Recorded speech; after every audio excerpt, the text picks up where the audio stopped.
All right. Hello again. My name is Chris Parfit, and I am here to host the webinar that's called Mind and Body Solutions for Pain Management, and it will be run by Dr. Brad Lichtenstein. Brad Lichtenstein is a licensed naturopathic physician in private practice and a professor at Bastyr University. He serves as an attending physician for the Mind Body Medicine Biofeedback clinics at the Bastyr Center for Natural Health, and he has a strong clinical and teaching focus on developing psycho, emotional, and spiritual health while dealing with chronic life-challenging issues. Brad, I made you the host of the webinar, so feel free to take it away. Thank you, Chris. Hi, everyone. I just want to say hi. I know I can't see everyone, but welcome.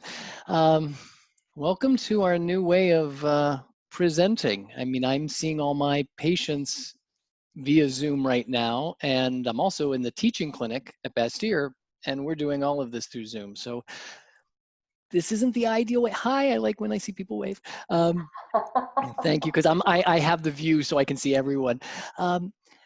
If we were meeting in person, and I've talked about this topic numerous times, and when we meet in person, what I really like to start with is just asking people what brought them here. Now, that would require you to chat, put something in the chat box if you get a chance. If you don't want to chat, that's all right. But I'm curious, what was it about this topic that either you were hoping to hear, that you were interested, what drew your attention, so that I know how to guide the talk. And if that's too much to do the chat right now, that's okay. But if you'd like, you can just chat in type in and say, this is what I was hoping to hear. Both personal pain and professional interest to help others via library sources. Actually, I will talk about that. Thank you. I think that was Wendy. Yes, I will talk about some resources about pain. If there's anybody else who has anything. If not, that's okay. And at any time that I'm giving the talk to chronic electrolyte wasting, natural help, I'm probably not going to talk about electrolytes. Just to be clear, I will be talking about more mind-body medicine approaches, but let's see if I can, well, I'll try to get something in there. Stay active with the hip pain. Yes. Okay. Thank you. I'll just wait for another second if there's anything else. At any time during this talk, you have any questions whatsoever, please put it in the chat box. Someone's monitoring that and will, feel free to interrupt me. I might say that we'll talk about it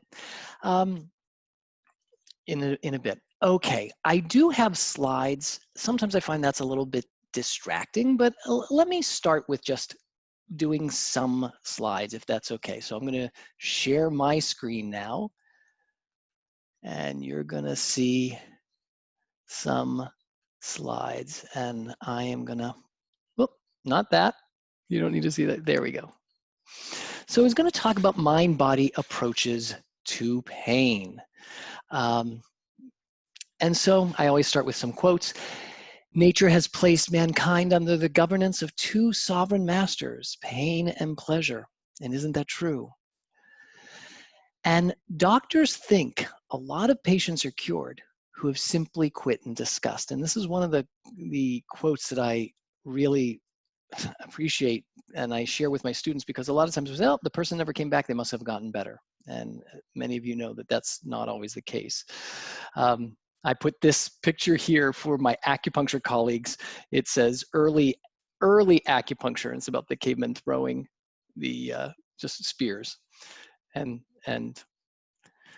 that's odd, my neck suddenly feels better. So pain, let's talk about pain. The Webster Dictionary talks about it being primarily involving punishment, to impose a penalty on for a fault, offense, or violation. The root of the word pain comes from pena, which means penalty. And so isn't that what we often think of with pain? And I'm not going to get into some of the statistics.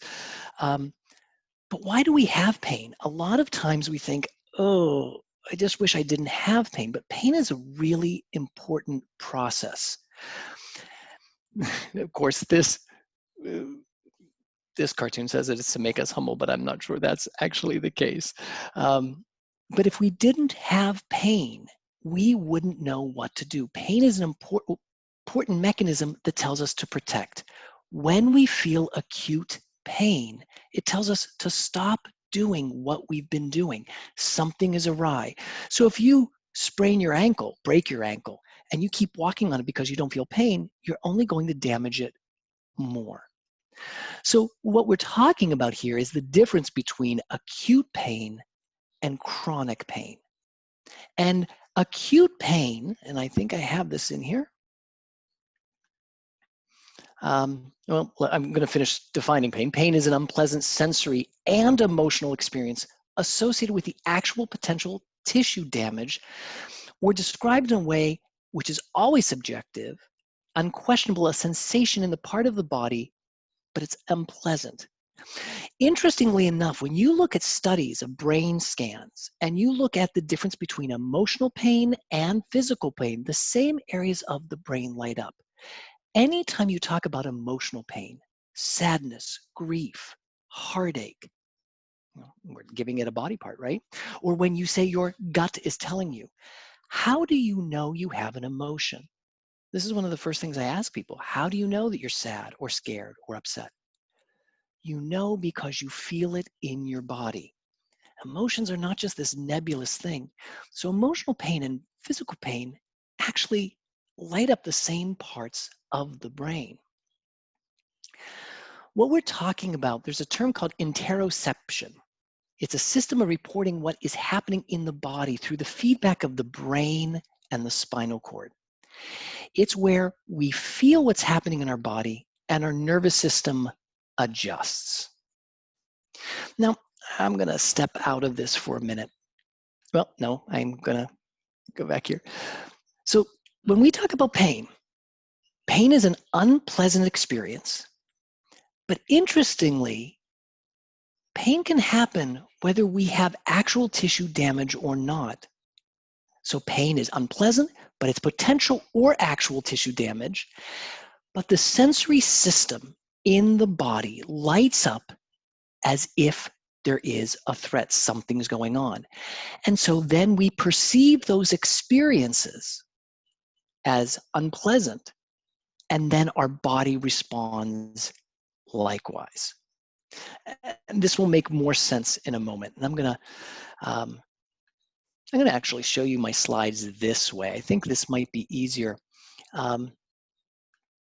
so that I'm just gonna get rid of this so that I have more room here, because then I can scroll through slides more. No. So pain is an aspect, I'm going to go back to this. Pain is an aspect of our conscious mind that if we do not have the thought or awareness, we don't have pain. Now, I'm sorry, I keep going back and forth. I know that's a little bit unnerving. I'm going to ask us to do this for a second. I'd like you to just close your eyes or look down. You don't have to look at the screen. And I'd want you to just feel the support of whatever structure you're on. So if you're sitting on a chair, if you're lying in bed, I want you to feel the support of the structure underneath you. Now, ask yourself, do you feel like it's going to hold you? Do you feel like it's going to give way, or does it feel like it's going to hold you? And if it feels like it's going to hold you, I invite you to see if you can give your weight over to your chair or your bed. Now, this is a shift in perspective. Rather than you lying on bed, let the bed hold you. If we know that the bed is going to hold us or the chair is going to hold us, what can we let go of? Now I'd like you to, let's go on a journey for a moment. I'd like you to go on a journey and imagine you're walking without pain through a beautiful lemon orchard in Italy, all expense paid trip. You're in this lemon orchard. It's a nice cool breeze and you can smell the scents of citrus. You come to rest underneath one tree. There's a nice bench and your guide who's been showing you around reaches up and grabs a lemon that just easily comes off the tree. It was ready to fall. And it's been touched by the sun and you put it in your hands and I want you to feel the warmth. Imagine feeling the warmth of that lemon. And now he takes his paring knife, your guide, and he just slices into the lemon and he gives you that slice and there's that lemon juice running down your hand. And you bring that slice up to your nose and you get that scent of lemon. And you're ready, you're opening your mouth and you're gonna put a drop or two on your tongue. I'm gonna stop sharing for a second. What happened? What did you notice? What came up? Did anything happen for you? Did anything change? Your taste buds are tingling. Did anyone else notice that? Did you get a sensation in your body? This is really important when we talk about mind. The sides of my tongue are ready for it. Yes, even when I'm leading this, I can feel it. I'm starting to salivate more. This is important when it comes to pain, especially with mind-body approaches. What did I do? I don't think anybody on this call is in Italy. And I don't know if you're in a lemon orchard. I'm definitely not in a lemon orchard. I'm here in Lake Forest Park. And I'm sitting in my basement place. And you're in Italy now. But our mind took us somewhere. And where our mind goes, our body follows. So what wasn't said in the intro is for 3 years, I did a hospice study. I worked in hospice and I did the bedside hospice meditations. I did over 500 bedside hospice meditations with people. And so I would visit them twice a week until they died. And I led them through guided meditations. And what I saw was, in many cases, not all, people who were on a lot of pain medication doing meditation, and I'm going to talk about meditation in a moment, change their pain. It didn't necessarily make it go away, but it can lessen it. So one of the things that we see in mind-body medicine is that we as humans tend to be primed to observe the negative. What do I mean by that? We focus on what is going to happen next, and we tend to ruminate on, is it going to get better? What that does is we, like this lemon scenario, what we tend to do is by wondering, is it going to be better? How long is it going to be there? We continue to envision the pain being present. And so what we're doing is we're rehearsing it in the mind. Now I can go back to the slides and I can talk about the positive pain side, the ascending pain cycle and the descending pain pathway. And what that means is when you hit yourself, you hit your hand, you cut your hand, it sends signals up to the brain. And of course, that's an acute pain. An acute pain situation is there's actual tissue or organ damage and you feel it. But what's interesting about the research is that a lot of people with chronic pain, about 75% of people with chronic pain, don't have any chronic acute damage happening to the tissues. Now, that's rather interesting because a lot of us will say, well, I hurt my back years ago and it's still bothering me.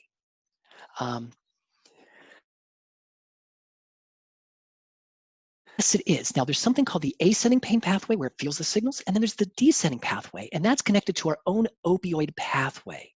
And it is connected to this rehearsal of our pain. Now, I want to share an aspect of this. It's something called, and I'm going to go back. I'm going to go back to my slides here for a second. And it's called Neuro Tacs. Okay, I'm sorry, maybe this gets some people queasy. So years ago, I had a Ninja blender. I don't know if you know the Ninja blender. It's a Ninja blender and I was making smoothies. And one morning, I was washing out the Ninja blender and I thought I was being very careful. And what happened was I had a white porcelain sink. It was early in the morning and I was cleaning it up. And I looked down in the sink and I noticed that the sink, instead of being white, was really red.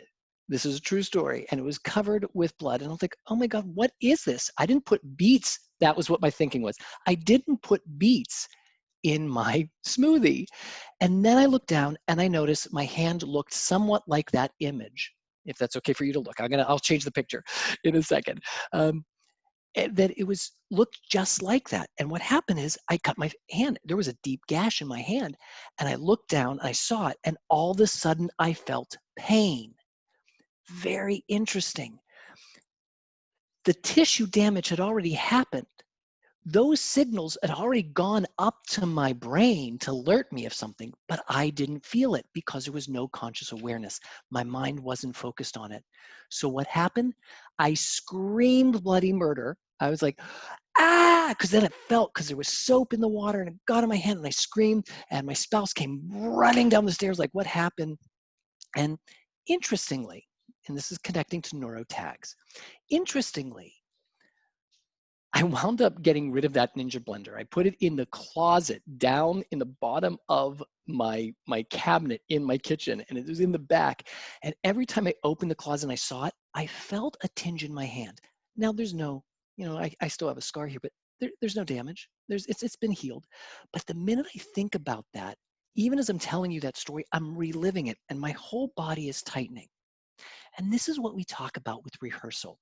So there's this gentleman, if you ever get to YouTube, his name is Lorimer Moseley. He has 2 YouTube videos. He's Australian, so it's always great because you get to hear his Australian accent. And he tells this story about how he was with his friends and he was walking walking to go to a swimming hole. And as he was walking there, he got ready, he went into the pool, he dove into the water. And the next thing he knows, I don't remember if he says he was walking back, but he was in the water. The next thing he knows, he was in the hospital. And what they told him is, guess what happened? You had been bitten by one of the most poisonous, venomous snakes. And if your friends didn't find you and get you here, they got you here in the nick of time, you might not be alive. Well, he did not even feel the bite of the snake. Then he tells the story, and it's fun to listen to him tell this. Then he was telling the story how he was walking with his friends and they were hiking. And all of a sudden he felt a searing pain on his leg. He grabbed his leg and he was down on the ground. He was screaming and his friends were all looking at him and said, you just got scratched by a stick. Not a very intense, deep wound, but he felt it. And again, this is what I'm trying to say. And this is this previous slide, this Neuro Tac. This is a busy slide. There's a lot of words here. What he's saying is pain is not just one part of the brain experience. When we feel pain, our body is instantly searching for all the cues of what was it that caused that, because our body wants to survive and it doesn't want to feel it again. So it's going to start to connect the time of day, the place, the setting, the smell, the memory, all of those things together. And this is where it becomes a giant rehearsal. And that's one of the things that pain is. So all these parts of the brain are involved in the experience of the pain. It's not just one thing. So when Lorimer Moseley works with pain patients, and he works with a ton of people with pain, he asks them to begin to think, and here's the question to you, what in my life, what in my thoughts, what in my beliefs, what in my behaviors, what in my relationships, etc. What all of those things imply threat? How do I not feel safe in my life? And conversely, what in my life, in my thoughts, my beliefs, my relationships, etc., implies safety? When we don't feel safe, and even when our own body doesn't feel safe, if we've been in pain, we've had surgeries or injuries, and it's not safe to be in our own body, then what happens is our nervous system gets primed to do either the fight or flight response, which is activation of the sympathetic nervous system, or what it does is it shuts down and freezes. In both of those cases, when we don't feel safe in the world at large, in our own body, pain increases. So just to step back, what have I talked about so far? What I'm talking about is how we are relating to the world and to our pain. What we are rehearsing, even unconsciously on our own, leads to more pain. Now I'm going to skip some slides here. And again, if there's any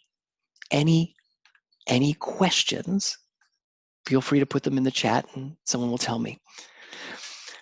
So one of the things that we can do to increase our resiliency, our ability to adapt to all situations, which will have an impact on pain, is increase something called hardiness.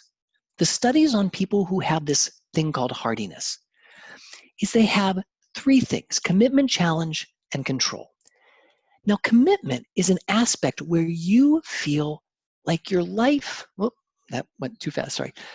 Your life is more than just one thing.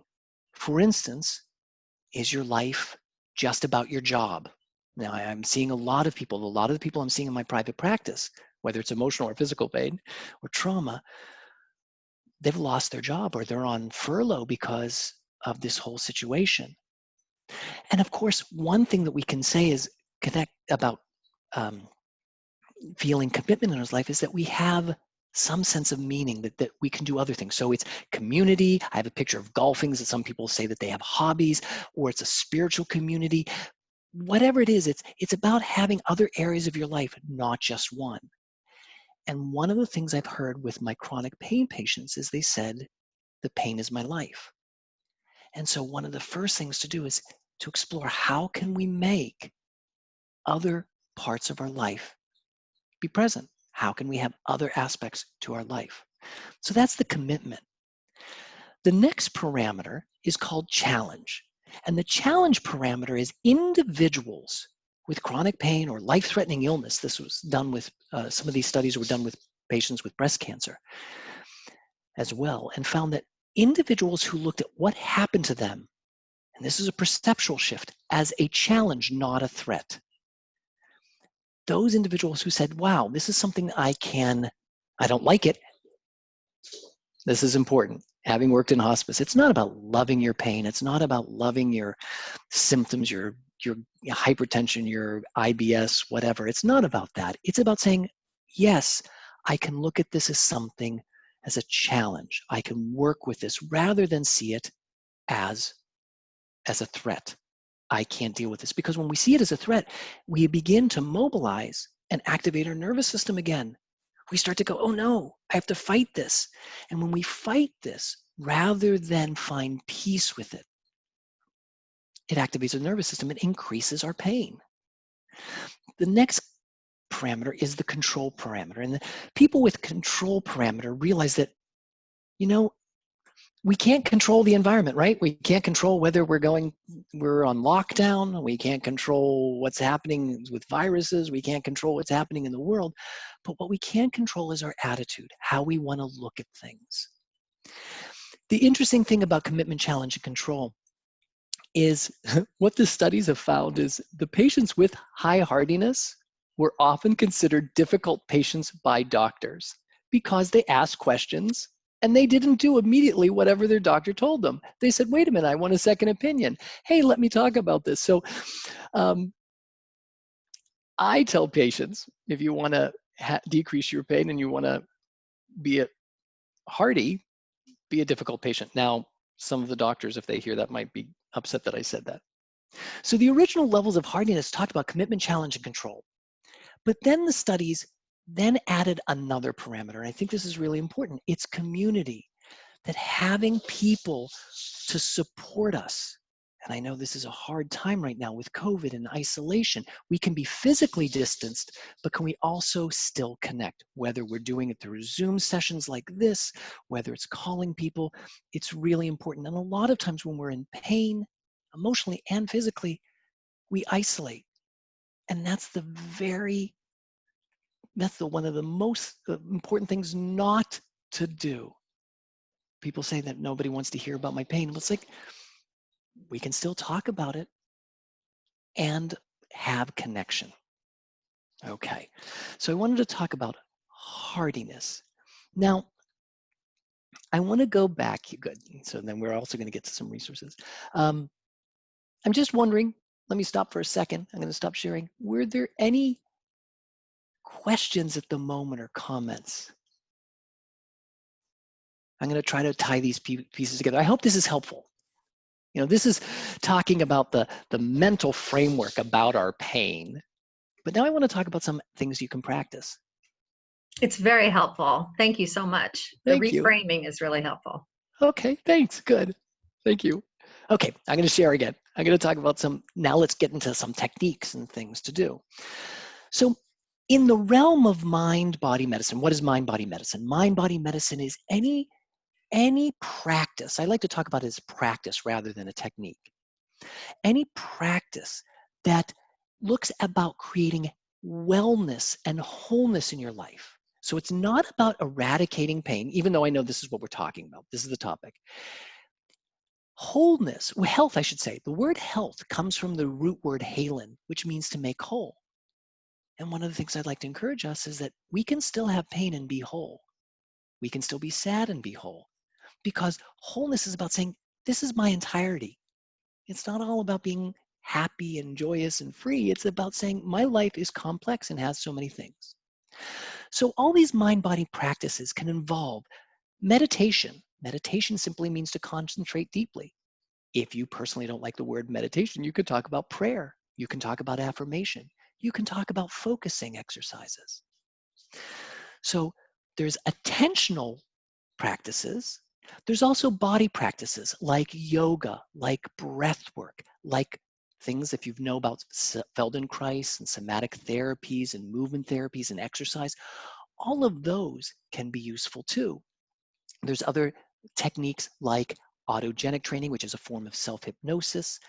Prayer falls under the domain of mind-body medicine. So for this purpose, I want to talk about two different things. Why is the thinker here? Because when we talk about mind-body medicine approaches to pain, there's two main approaches, attentional modulation and emotional modulation. And what attentional modulation is about where we're focusing.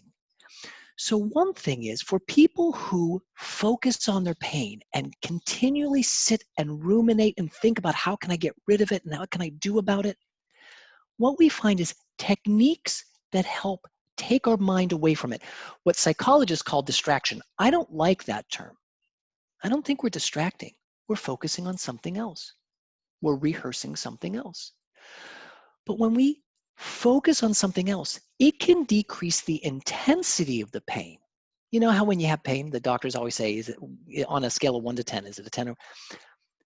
But it can decrease the intensity of pain. So maybe it goes from a 10 to an 8 or an 8 to a 6. But it might not change the tolerance of it, how much it disturbs us. But emotional modulation, and this is where we focus on gratitude, love, appreciation, positive states, just like if you were in the Italian orchard and you were thinking about and you were there and you felt calmer, that's emotional regulation. When we change our mood, it can change the disturbance, how much we can tolerate it, but it might not change the intensity. What does that mean for pain? When we talk about pain, there's two things. There's the intensity of something, it's an 8 out of 8, and then there's the tolerance, how much we can tolerate it. For instance, If I said, I'm going to put a pebble in your shoe and I want you to walk from Ravenna, you have to walk to Whole Foods, and you have to do it with this pebble in your shoe. It's not really a high intensity, right? It's not a sharp, jagged rock. It's a smooth pebble. So the intensity is not high. But man, after one block, you're like, I gotta get that. I gotta get that out there. I gotta get it out of there. So that's important to notice that a lot of times doctors focus on the intensity. Intensity doesn't really matter. If you go to the dentist, right? If you go, my story, you go to the dentist and you go 1 hour. I've only had 2 cavities in my life, but I just had to, and they were 40 years ago when I was a teenager or something. And I had to get them removed because they were starting to break. And I'm sitting there going, okay, it's just an hour. It's just an hour. It's an hour. The intensity was the same, but I was changing the mood because I wasn't distracting myself. What I was saying is, I can handle this. I can handle it. I can relax into it. It's only an hour. Now, if it was for 5 hours, 10 hours, that might be a different story. So let's get to some techniques. I hope this is important, helps you. What's the intensity? Doctors like to talk about that, but they don't ask you like, well, how are you tolerating it? So there's a few books. This is one book that I really recommend a lot of people familiarize yourself with. It's Healing Back Pain. Now, this is an older book. John Sarno, I should say. John Sarno was a orthopedic surgeon in a hospital in New York. And he did tons of surgeries, right? He would do MRIs on people with back pain and find that they had their nerves were compressed, there were slip discs. And he said, well, of course, due to this, you need surgery. Well, somebody recommended at the hospital that he start to do some studies where they examined the MRIs of people the same age, 40, 50, 60, without pain. And lo and behold, he found that there was the same prevalence, the same amount of compressed discs, nerve root compressions, and they didn't have pain. And he, as an orthopedic surgeon, had been talking about this for years. Oh my gosh, you have this, you need to have surgery. And one of the things you'll hear many times from doctors of all sorts, if you want to have back pain the rest of your life, have back surgery. And my mom did, and my brother did. So what Sarno said, he had this big change. What he said is a lot of people, he said almost all people with back pain have some underlying issue, going back to Lorimer Moseley, of safety.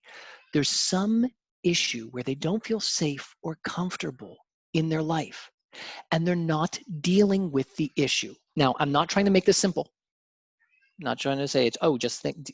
But what Sarno is saying is, because you're not feeling safe, what does your body do? You activate sympathetic nervous system. So you start bracing, you start tightening, you start holding your muscles tight, you start holding your breath. And as a result, your nervous system kicks in, and then all of a sudden you bend over to pick up something and you feel the pain. He calls it myositis. All that means is inflammation of the muscles, stressed muscles, and it puts a strain on everything.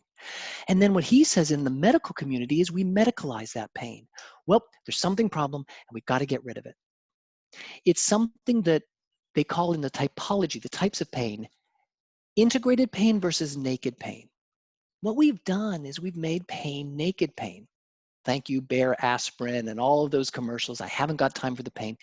Because what we now say is if you have pain, you don't need to have pain, you have to get rid of it. That's naked pain. Versus integrated pain is saying pain is part of the natural process. If you exercised the other day, or if you did go for that walk and you haven't walked in a while, you might feel it in your hips, you might feel sore, but you wake up in the morning and go, oh, I walked. That's why I'm stiff and sore today. That's okay, because you give it different meaning. But if you didn't do anything and you woke up and you have pain, oh my God, what's wrong?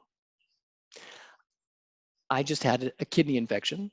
Just to let you know, I've never had one in my life. And I was having hip pain for 3 weeks. I didn't know why I was having, and I kept thinking I exercised. And I kept giving it that meaning. It was getting worse until I ended up in the ER 2 weeks ago. And I was like, oh, Now I know I have pain. So the meaning we're giving our symptoms changes our relationship to it. Sarno says that we're not dealing with some deeper issue of safety, where we feel threat, where we feel danger, that question that Lorimer Moseley posed. And because of that, our body gets tight.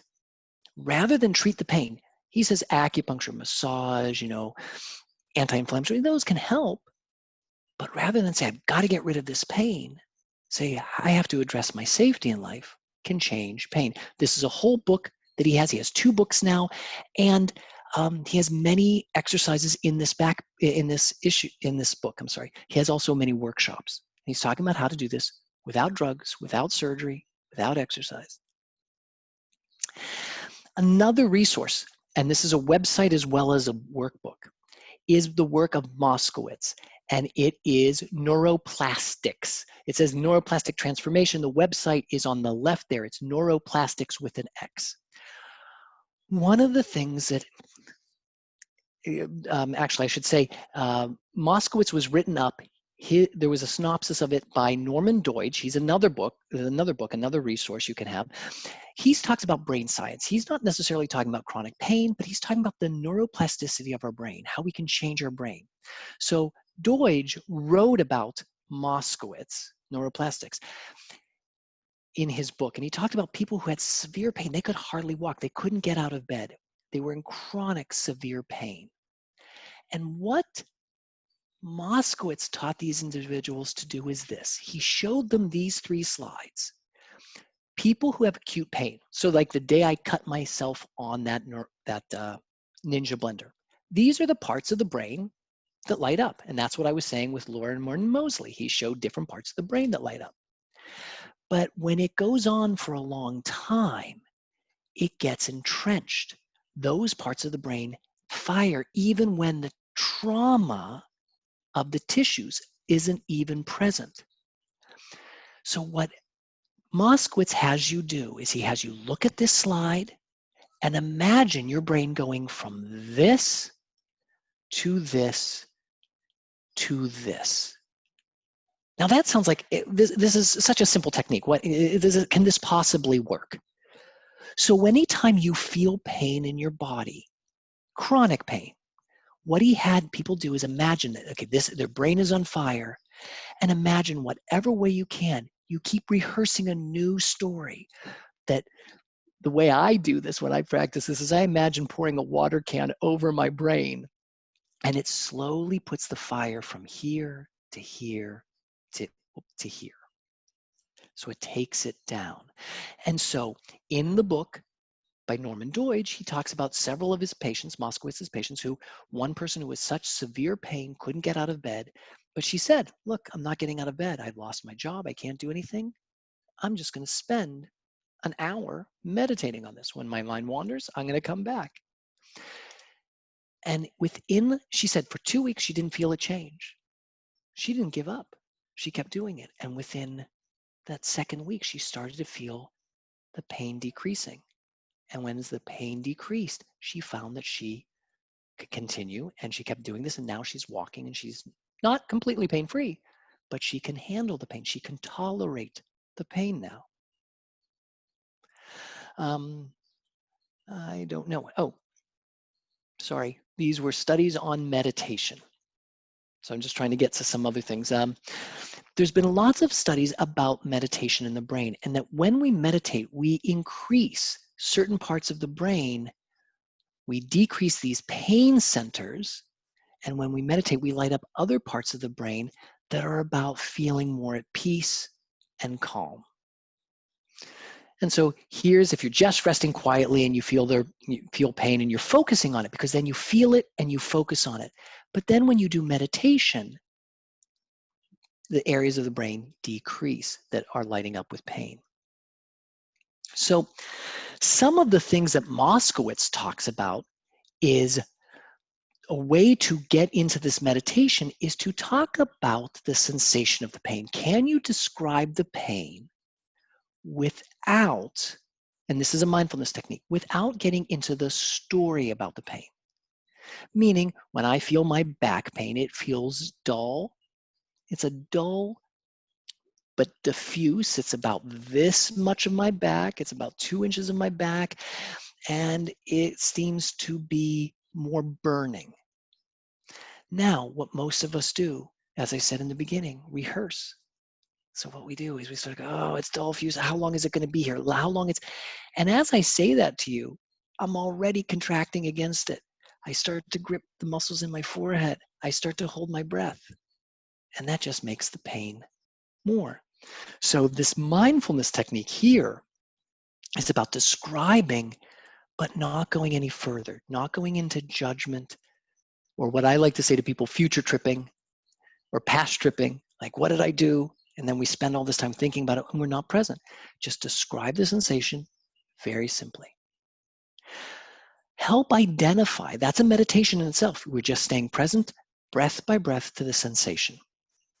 The next technique that Moskowitz teaches his patients to do is feel the sensation of the pain versus noticing the anxiety and fear about the pain. Can you separate the fear and anxiety about the pain from the sensation of the pain itself? So when I think of that back pain, I can just feel that. But then when I think, oh my God, is it ever going to go away? I feel that sensation of anxiety and worry in my chest. And I notice when I focus on that, the sensation of pain actually increases. So those are mindfulness techniques. Those are more attention regulation.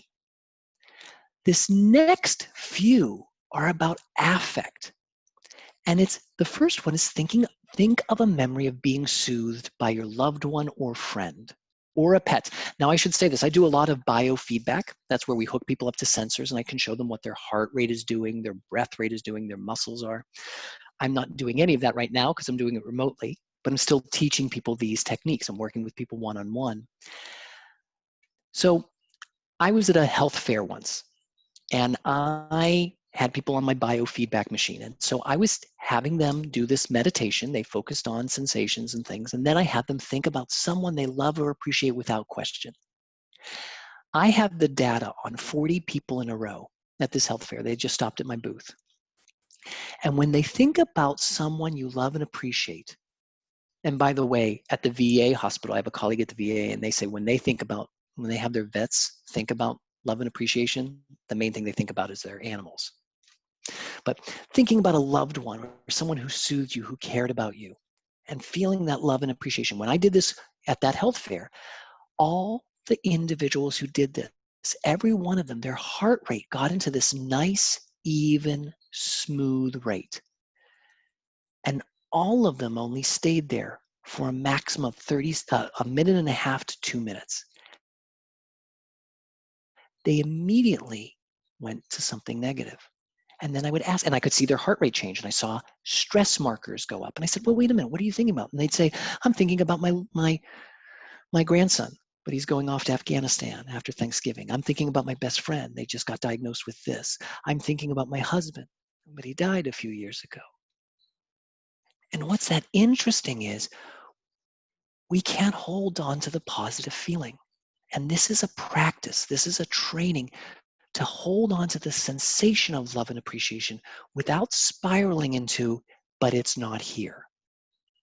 That's very hard for all of us to do. And so I teach people how to practice loving kindness, love and appreciation meditations that regulates our affect, our mood, and allows us to tolerate pain more. It may not change the intensity, but we can tolerate it more. We can handle it more.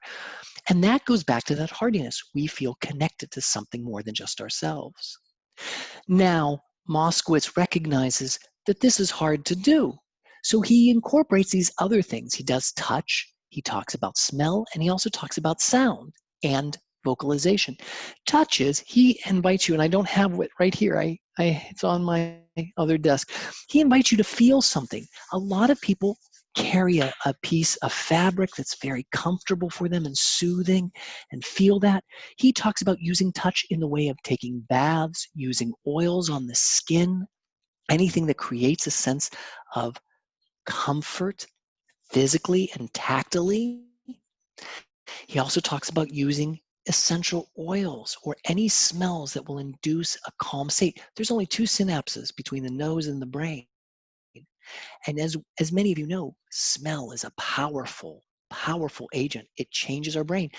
When I said think about that lemon orchard, you can already smell that. Well, imagine if you had the essential oil of lemon. It can transport you to a different place and regulate your mood. He also talks about, for people with chronic pain, to chant, to hum. A lot of us moan. I've been told that, when I was in pain, I was moaning. I didn't even realize that. But it is a way of self-soothing. It's a way of soothing ourselves by humming and chanting. And it can just simply be Om or Amen or Om or anything like that that just allows your nervous system to relax. Now, I'm also realizing the time. I want to make sure that I get to some other things. I'm going to step out of this for a moment. Because there's a few other things I wanted to do. I'm just curious. Let me go back. Are there any questions at the moment? Is this useful? I know I'm just giving you information, but I want to do one other thing before we end. Thank you. Yes, I constantly need affirmation. I just want to know that this is helping you. You're doing great, Brad, but you do have 10 more minutes. Great, I know. Okay, there's one other thing I believe everyone needs to learn, and that's breathing. So I saved breathing for the end because we're gonna end with this. Breathing is so important because breathing regulates. Exactly. I just noticed the comment. Somebody said, touch reminds me of Kitty's blankets. Yes, blankies. Yes, having something that you can feel is helpful. That was just me. So breathing. Where did we learn to breathe? I've actually come to many of the Era Living places and talked about breathing to regulate your blood pressure and your heart rate.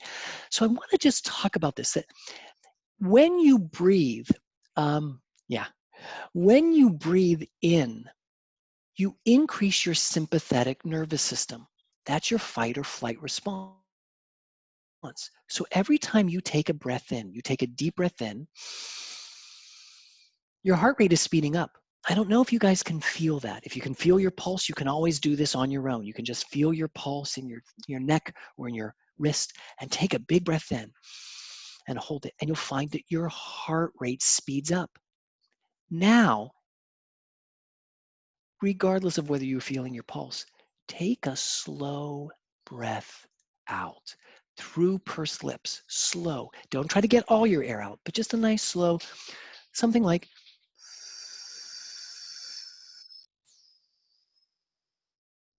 now breathe in through your nose.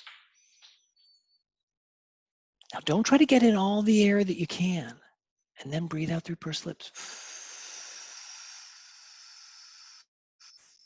The worst thing you can tell somebody who's in acute pain, and the worst thing you could say to somebody who's having a panic attack or anxious, breathe, take a breath in.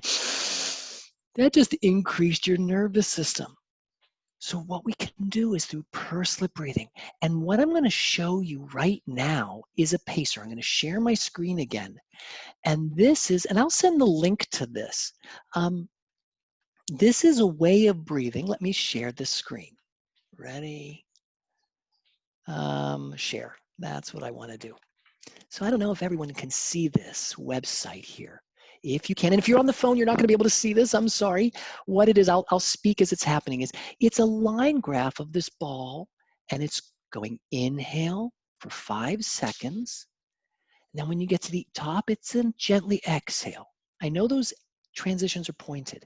So inhale through the nose and out through pursed lips. See if you can inhale through the belly. Let the belly be soft, not in your chest, and out. So I'm trying to do this for the people on the phone. Inhale. If you start getting lightheaded or dizzy, and exhale. You're taking in too much air. You're over breathing. Inhale. You should still be able to fill up your lungs. Exhale. Now I'm going to shift this for a moment. I am going to set this for 4 seconds inhale and 6 seconds out. This is where the exhale is a little bit longer than the inhale, and some people prefer that. So I'm going to guide you through this again for those on the phone. We'll wait till the next inhale. So again, in through the nose, in. We breathe in through the nose because it helps regulate our nervous system. Exhale.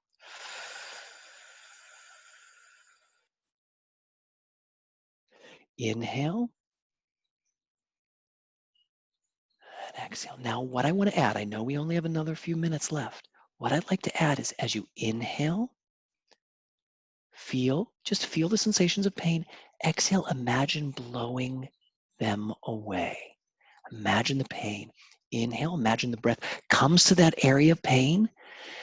And exhale, imagine it washes away the pain. Inhale, breathing in. The image I like is of a seashore. Exhale. You know how the seashore has footprints and seaweed and rocks? And then the breath comes in. Inhale. And the wave washes over it. Exhale. It takes away the footprints and the debris and it makes the sand smooth.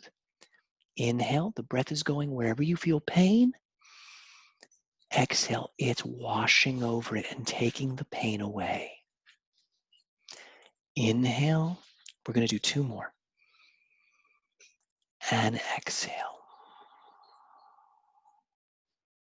1 more.